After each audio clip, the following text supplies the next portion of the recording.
Meu nome é Fiamma Souza, eu sou advogada, especialista em direito imobiliário e hoje eu quero conversar com vocês sobre a ação de reintegração de posse, que também é conhecida como ação de esbulho ou ação de força expoliativa.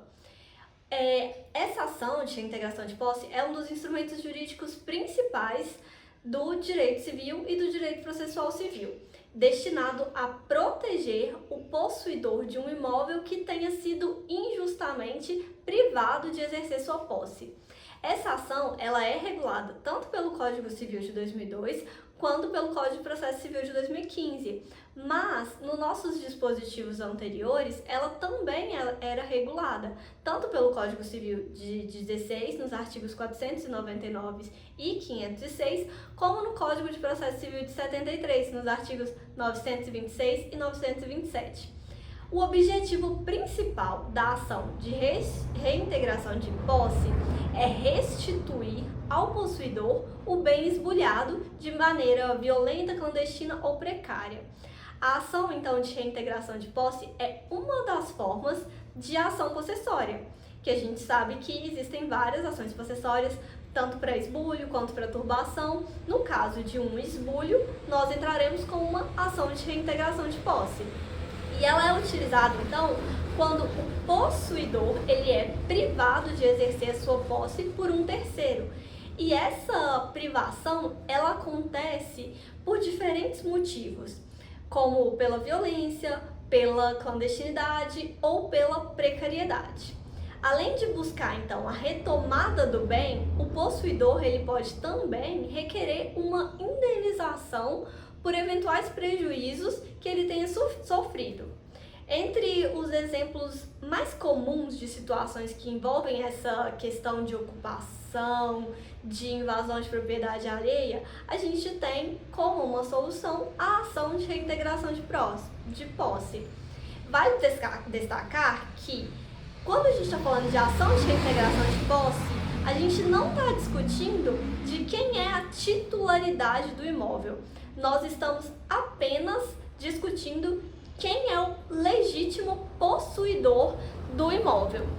E já que a gente trouxe as questões da fundamentação legal da ação de reintegração de posse, o Código Civil de 2002, no artigo 1210, ele assegura que o possuidor, ou seja, possuidor é aquele que usa o imóvel, que tem o imóvel como seu, que ele, mesmo que ele não seja proprietário, ele é um possuidor. Então, ele assegura que esse possuidor, ele tem o direito de ser reintegrado de sua posse quando houver sido privado dela por atos de esbulho. E essa reintegração dessa posse, o dispositivo 1210, ele diz que ela é importante porque precisamos proteger a posse contra invasão ou retenção indevida, garantindo então que o possuidor ele tem a oportunidade de ser restituído de imediato, sem que se exija prova da propriedade. Lembrando que em ação de reintegração de posse a gente não discute titularidade. É uma ação possessória, não é uma ação de direito real. Então vamos ao artigo da lei exatamente do Código Civil de 2002. O possuidor ele tem direito a ser mantido na posse em caso de turbação, restituído no caso de esbulho e segurado de violência iminente se tiver justo receio de ser molestado. Além disso, a gente tem também no parágrafo 1º desse artigo que permite que o possuidor, uma vez esbulhado, ele utilize da sua própria força para retomar o imóvel, desde que isso seja feito de maneira imediata, após o ato. No entanto, a defesa, por meio de força, ela não pode exceder o indispensável para a restituição dessa posse. Outro ponto também que é bem relevante é que o possuidor ele tem o direito de buscar a reintegração da posse, mesmo que outra parte, né, o outro polo, ele alegue direitos reais. Então, o possuidor ele pode entrar com a ação de reintegração de posse mesmo contra o proprietário. Ou seja, o fato de uma pessoa alegar ser proprietária do imóvel, ter o título daquele imóvel, não impede que o possuidor busque a restituição de sua posse. E isso é afirmado no parágrafo 2º do mesmo dispositivo legal. Agora vamos tratar sobre o ponto da indenização que a gente trouxe. A gente falou que, além de querer o imóvel de volta, o possuidor também pode pedir uma indenização. Mas a gente vai ver que ele também pode ter que pagar uma indenização caso o possuidor de má-fé tenha feito benfeitorias no imóvel. Então vamos lá.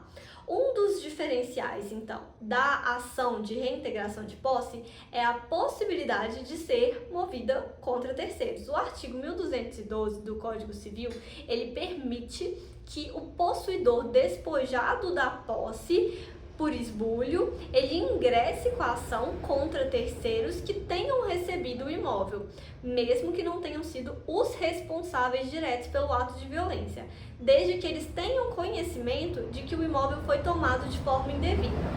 Então, além de você poder entrar contra a pessoa que esbulhou a sua posse, você pode também entrar com a ação contra terceiro que não esbulhou a sua posse, mas ele tinha conhecimento do esbulho e mesmo assim foi lá e entrou no imóvel. Outra questão também sobre a ação de reintegração é que se o possuidor de má-fé realizou benfeitorias no imóvel, o autor da ação de reintegração é obrigado a indenizá-lo pelas benfeitorias realizadas. No entanto, o reivindicante ele tem a opção de escolher, então, se ele vai pagar o valor atual das benfeitorias ou o seu custo original, conforme o artigo 1222 do Código Civil de 2002. Vamos falar então sobre os procedimentos legais do Código de Processo Civil. Em relação aos procedimentos processuais, a gente tem que a ação de reintegração de posse, ela precisa ser ajuizada no foro da situação do imóvel. O artigo 47 do CPC, quando ele estabelece essa competência, ele coloca que a ação possessória imobiliária será proposta no foro da situação da coisa, cujo juízo tem competência absoluta. Então, toda vez que a gente estiver falando sobre a ação possessória, nós vamos ajuizá-la no local do imóvel. A ação possessória, né, como a reintegração de posse, ela também pode demandar um consentimento do cônjuge. De acordo com o artigo 73, em casos de composse ou quando ambos os cônjuges praticar o ato questionado, a gente precisa então que haja esse consentimento para ajuizar a ação. O Código de Processo Civil ele traz também outras questões para que a gente entre com a ação de reintegração, que são os 3 requisitos básicos. Então a gente precisa ter a posse anterior sobre o bem, então a gente precisa provar que quem está entrando com a ação de reintegração de posse, ele teve a posse sobre o bem, ele exercia aquela posse. Então a primeira coisa que a gente precisa provar é a posse. E essa posse ela pode ser provada por documento ou por testemunhas. A segunda questão que a gente precisa provar, o segundo requisito para poder ingressar com uma ação de reintegração é o esbulho praticado pelo réu. Então a gente vai ter que provar que o réu, que o autor, ele foi privado da sua posse porque o réu ele agiu com violência, com clandestinidade ou com precariedade. E a gente precisa também prestar atenção na data do esbulho, para que a gente consiga entrar com essa posse. Aí a gente tem a questão do ano e dia para a gente conseguir entrar com a posse e conseguir os procedimentos especiais para essa ação.